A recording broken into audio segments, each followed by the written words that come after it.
Friends, today I am going to teach you how to remove and change the background of an image using Adobe PhotoShop CS6.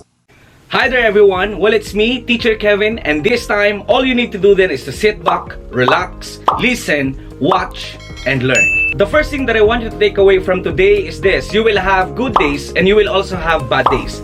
But you will always learn something more, something new, and you will learn more overall on bad days than good days. You will learn more about yourself, you will learn more about life, love, leadership from different principles, and you will build your character. Well, my dear students, in this world, you must learn to accept life so that the world will accept you. Alright, so again, today I'm going to teach you how to change the background of an image using Adobe Photoshop. So, don't forget to like, share, comment, and subscribe. Let's do this. So actually, my dear friends, there are different ways, so many ways in changing the background of our image. But today, I'm just simply going to teach you two things that you can do to easily replace a background of your image. Right? So first, let's open a new document here. Okay, new, and let's just then choose inches, for example, inches, and I'm going to lay out 16:9. All right, then hit OK.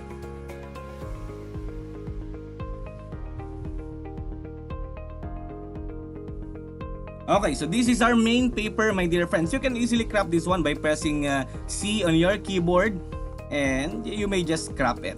Okay. Next thing that we will open is of course an image. All right, our image. Okay. Wait, let me look for an image here. Pictures. There you go. For example, this one. Alright, as you can see, my dear friends, I have here a white background. And obviously, the first thing that we will do is, of course, to remove my white background. Since you have a plain background, especially in terms of images, you can easily remove the background of this one using only one key. Alright, and that is using the magic eraser tool. Okay, plain background, click, there you go, no more background. But if you don't have a plain background, my dear friends, you may also use the lasso tool, the polygonal lasso tool in this part. Right click and polygonal. There you go. And in here, using the left click and drag, just select the part that you want to remove. For example, this one. Alright, and delete. Right, and then after that, let's unlock our image. Double click, OK. Then delete. There you go. Then again, select the part that you want to remove. Okay? There you go. Delete. Alright. Again, just select the part that you want to remove using your left click and drag using your mouse. Okay? For example, that one. And join it with the part where we started. There you go. And enter. So select it, hit delete.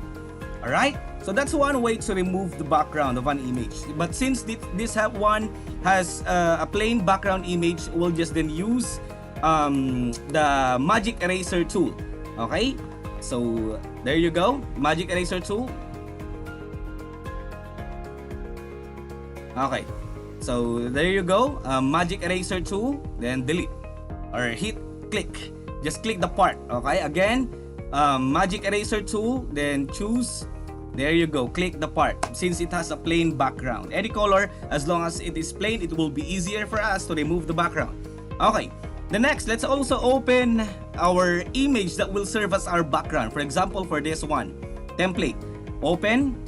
And next thing that we will do here is of course to copy this one and put it on our main paper. Right, Control C. Or you may also paste the image that you've just removed the background with, and in here in this paper. Right, but in this case, I'm going to copy both the images into the main paper. Right, so I've just selected it using our selection tool. There you go. I'm gonna select it, this part, Control C. Then going back to our main paper, Control V. Then Control T to resize. There you go. There you go. Let's just resize it. Hit enter. Then next, I'm going back to the image that I just removed the background. Alright. Using again the selection tool. Let's just then select the part that we want to copy. Control C. And going back to our main paper, Control V. There you go. New background. Huh? Okay. Then let's just then align this one.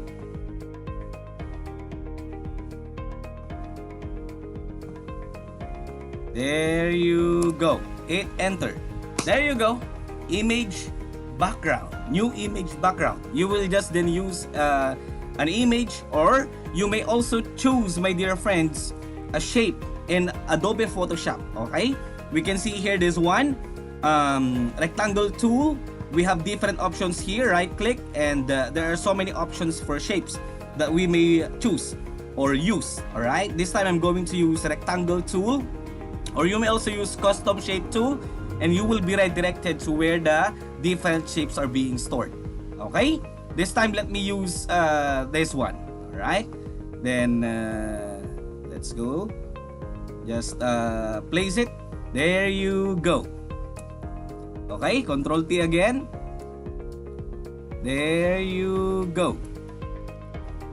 Enter, and if you want to change the color of this shape, of course, make sure that it is being selected on our layer. Then proceed here on the fill, and you may choose a different color here, different option. So that's one way, all right, if how to replace an image background using Adobe Photoshop.